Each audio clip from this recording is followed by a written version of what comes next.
नमस्कार, आप देख रहे हैं द पब्लिक और मैं सुभाष चौधरी हूं। दिल्ली शराब नीति घोटाला मामले में अदालत के गलियारे से नित नए निर्णय सामने आते हैं और नई नई बातें सुनने को मिल रही है।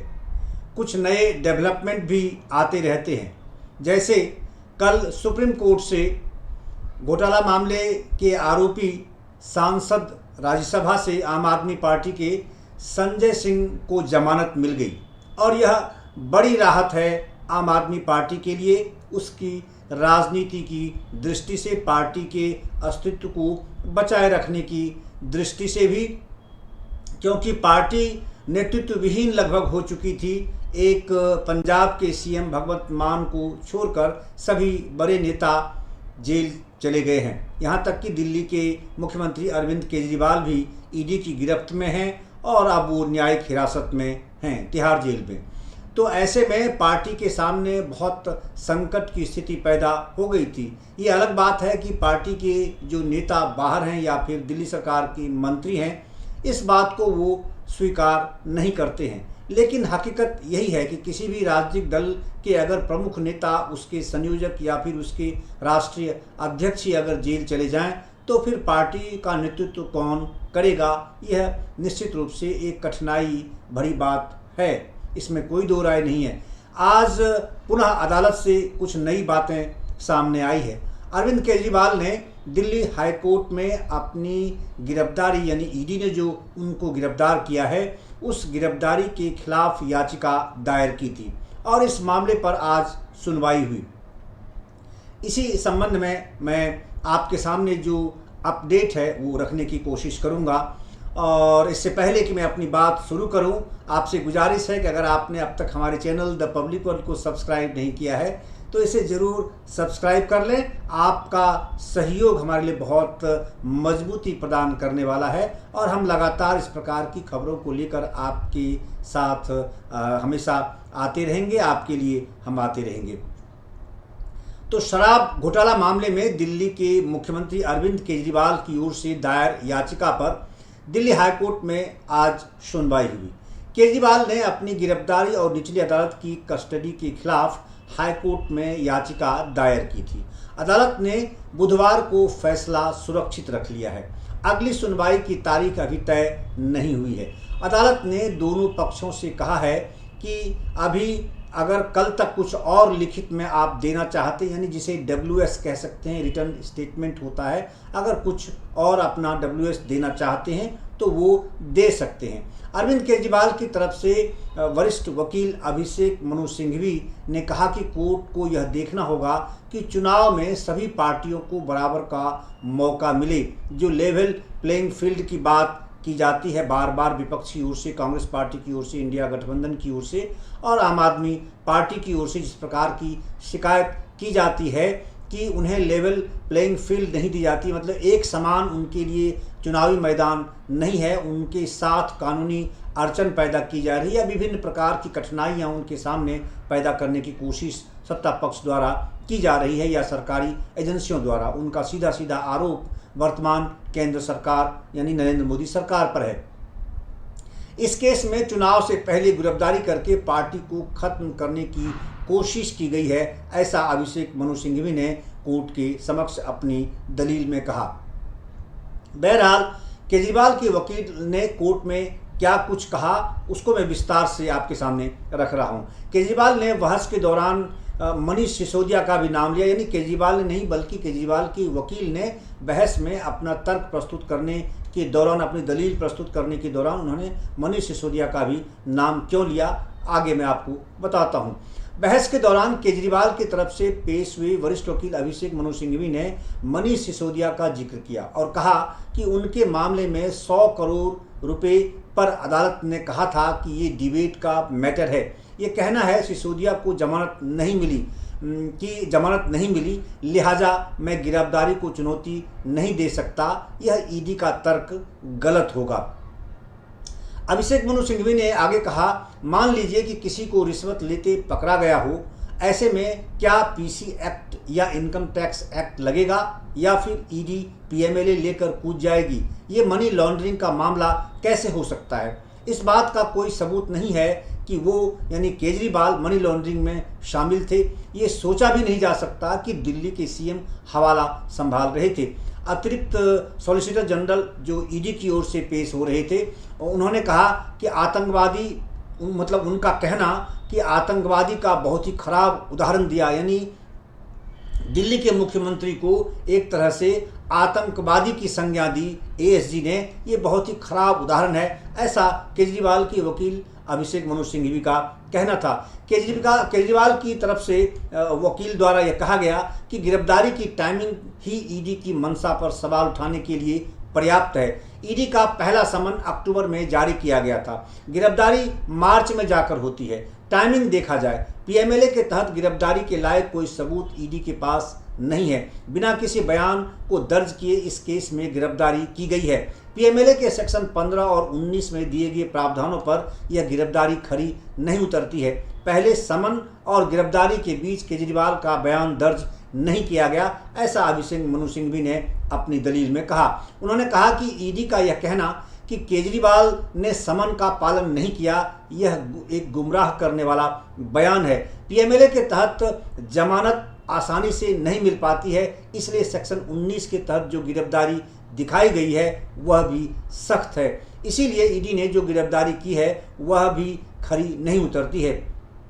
सिंघवी ने कहा, उन्होंने सवाल उठाया अपने दलील में कि ईडी यह साबित नहीं कर पाई कि आखिर केजरीवाल की गिरफ्तारी क्यों की गई। अब इस बचाव पक्ष ने और आगे क्या कहा वो मैं आपको बताता हूं। अभिषेक मनु सिंघवी ने कहा कि क्या केजरीवाल के भागने की संभावना थी। उन्होंने आश्चर्य व्यक्त किया यह कहते हुए कि वो दिल्ली के चुने हुए मुख्यमंत्री हैं, देश की राजधानी दिल्ली के वो मुख्यमंत्री हैं और चुनी हुई सरकार चला रहे हैं, और क्या उनके भागने की संभावना थी जो इतनी जल्दीबाजी थी कि पीएमएलए एक्ट में ईडी ने उसे आनन फानन में गिरफ्तार कर लिया। क्या उन्होंने 1.5 साल में किसी गवाह को प्रभावित करने की कोशिश की? क्या ऐसा ईडी के पास कोई प्रमाण है? क्या उन्होंने पूछताछ से इनकार किया? केजरीवाल ने ईडी के हर समन का विस्तार से जवाब दिया है, ऐसा कहना था अभिषेक मनु सिंघवी का। उन्होंने कहा कि गिरफ्तारी का एकमात्र उद्देश्य उन्हें अपमानित करना है। अभिषेक मनु सिंघवी ने कहा कि गिरफ्तारी का असली उद्देश्य मुझे अक्षम बनाना है, यानी केजरीवाल को अक्षम बनाना है, और ईडी कह रही है कि उन्हें आगे चलकर सीएम की भूमिका का पता लगाना है। ये आज उनकी गिरफ्तारी का आधार कैसे हो गया? सिंघवी ने कहा कि ईडी की एप्लीकेशन में ही कहा गया है कि हमें एफआईआर के 1.25 साल बाद और पहले समन के 6 महीने बाद केजरीवाल की भूमिका का पता लगाना है। सिंघवी ने कहा कि ईडी की ये दलील बेमानी है कि चूंकि निचली अदालत में केजरीवाल ने रिमांड पर भेजे जाने का विरोध नहीं किया, इसलिए अब इस केस में गिरफ्तारी रिमांड को चुनौती देने वाली उनकी याचिका निष्प्रभावी हो गई है। ईडी की ये दलील समझ से परे है, ऐसा अभिषेक मनु सिंघवी ने जोरदार अपनी बात रखी, कोर्ट के सामने दलील दी और तर्क उन्होंने प्रस्तुत किया, कुछ तथ्यों को सामने रखा। यह मैं आपको बताता चलूं कि जब केजरीवाल ने राउज एवेन्यू कोर्ट में ये बातें कही थी, वहाँ जज के सामने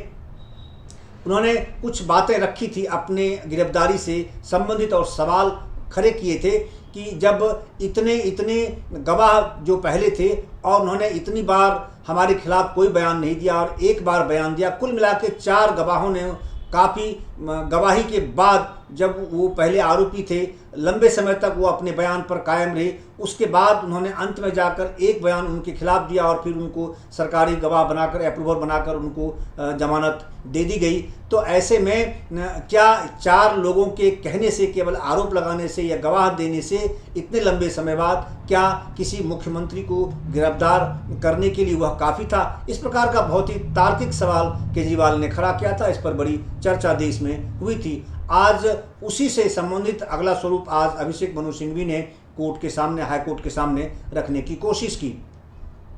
अब ईडी की तरफ से बताता हूं कि ईडी की तरफ से एएसजी ने क्या कुछ कहा। इस मामले को दिल्ली हाईकोर्ट के जस्टिस स्वर्णकांता शर्मा की अध्यक्षता वाली बेंच के सामने रखा गया है। ईडी का पक्ष रख रहे वकील एएसजी एसवी राजू ने दिल्ली हाईकोर्ट को बताया कि आम आदमी पार्टी ने अभियान के विक्रेताओं को दिए गए सभी बड़े भुगतान कैश में किए थे, यानी ईडी ने इस संबंध में कोर्ट में एक बार फिर से दावा किया कि हमारे पास व्हाट्सएप चैट और हवाला ऑपरेटरों के बयान भी हैं, हमारे पास बड़ी मात्रा में आयकर डेटा भी है। ऐसा एएसजी का कहना था कोर्ट के सामने आज। अरविंद केजरीवाल की जमानत याचिका का विरोध करते हुए ईडी की तरफ से कहा गया कि जब कभी हमने केजरीवाल के खिलाफ चार्जशीट फाइल नहीं किया तो बयान आधार का यहाँ जिक्र करने का क्या औचित्य है। उन्होंने कहा कि जब तक अभी तक हमने चार्जशीट ही फाइल नहीं की तो फिर बयान को क्यों आधार बनाया जा रहा है। ईडी की तरफ से एएसजी राजू ने कहा कि केजरीवाल ने याचिका गिरफ्तारी को रद्द करने की डाली है, यानी अपनी गिरफ्तारी को रद्द करने की याचिका उन्होंने डाली है, लेकिन इनके वकील ने बहस जमानत की या मुकदमे को रद्द करने की है।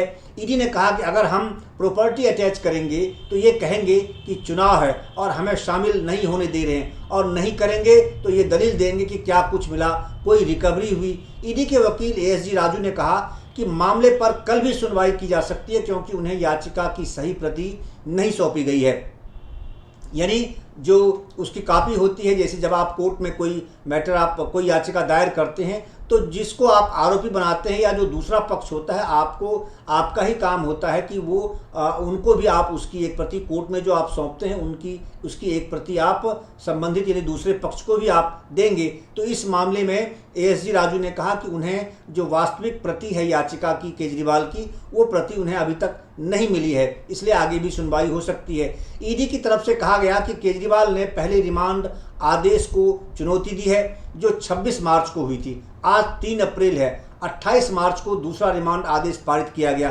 उसे चुनौती नहीं दी गई। जैसा कि केजरीवाल ने बयान में राउज एवेन्यू कोर्ट में खुद ही कहा था कि मुझे चाहे जितने दिन तक ईडी अपने हिरासत में रखे, लेकिन इस बात का जवाब दे दे कि क्या केवल 4 गवाहों के बयान के आधार पर किसी सर्विंग चीफ मिनिस्टर को गिरफ्तार करने के लिए क्या वो काफ़ी है।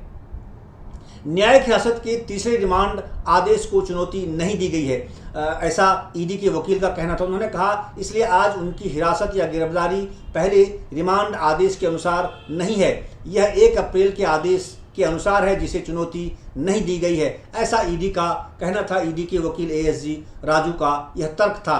बहरहाल कोर्ट ने आज, दिल्ली हाई कोर्ट ने आज इस मामले पर अपना निर्णय जो है वो रिजर्व रख लिया, सुरक्षित रख लिया है। अब देखना होगा कि वो अगली सुनवाई कब करते हैं और इसका निर्णय कब देते हैं। हालांकि दोनों पक्षों से ये कहा गया है कि इस संबंध में अगर आपको कोई रिटर्न स्टेटमेंट फाइल करनी हो तो वह आप कल तक कर सकते हैं। बहुत दिलचस्प यह मामला होता जा रहा है और अदालत के गलियारे से जिस प्रकार के तर्क और तथ्य सामने आ रहे हैं, इसमें देश के मतदाता को, क्योंकि लोकसभा चुनाव सामने है, शुरू हो चुका है, उसकी प्रक्रिया शुरू हो चुकी है, ऐसे में मतदाता भी बहुत कौतूहल से इन चीज़ों के बारे में जानना चाहता है, इसकी वास्तविकता को समझना चाहता है, क्योंकि चुनाव में अल्टीमेटली लोकतांत्रिक प्रक्रिया में मतदाता ही मालिक हैं और उनको ही इस पर सही और गलत का निर्णय लेना होता है। यह भी एक इशू निश्चित रूप से, चाहे वह दिल्ली में लोकसभा चुनाव जो 7 सीट है वहाँ हो, चाहे पंजाब में 13 सीटें वहाँ हो, और इसकी हनक पूरे देश में आज है। हर व्यक्ति आज दिल्ली शराब नीति घोटाला मामले में हुई अरविंद केजरीवाल की गिरफ्तारी को लेकर चर्चा कर रहे हैं और यह जानने की इच्छा रखते हैं कि आखिर आज इसमें क्या डेवलपमेंट आया। इसलिए हमने आपके सामने आज जो एक तात्कालिक जो नया अपडेट था वो अपडेट मैंने आपके सामने रखने की कोशिश की। मुझे उम्मीद है कि जो इसमें वास्तविकता है जो सामने आई है अदालत से, वो हमने आपके सामने रखने की कोशिश की और आपको यह एपिसोड पसंद आएगा। लगे हाथों आपसे गुजारिश है कि अगर आपने हमारे चैनल द पब्लिक वर्ल्ड को अब तक सब्सक्राइब नहीं किया है तो ज़रूर सब्सक्राइब करें और हमारी वीडियो को लाइक करें, शेयर करें और सब्सक्राइब ज़रूर करें। हमारी मदद सब्सक्राइब कर ही आप कर सकते हैं। आपका बहुत बहुत धन्यवाद।